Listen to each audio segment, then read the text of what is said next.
Azərbaycanda bəzi kəndlərə dolu düşüb. Qeyd eləyək ki, hazırda faktiki hava ilə bağlı bir xəbərimiz olacaq. Belə ki, bugün 13 may tarixidir.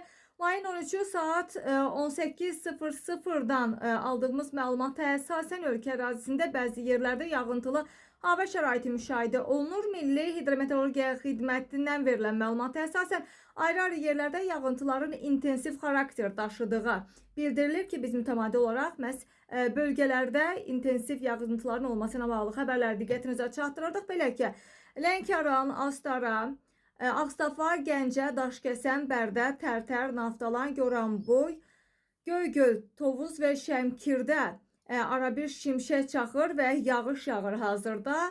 Demək olar ki, saat 15:40 radələrindən Şəmkir rayonunun Atabəy, Aşağı Seyfəli, Dağçayır, Çənlibel, Hacallılar, Çaykənd, Nərmanlı və Yeni Göyçə kəndlərində isə dolu yağıb və ərazidə dolunun diametri isə 10-15 millimetr olub.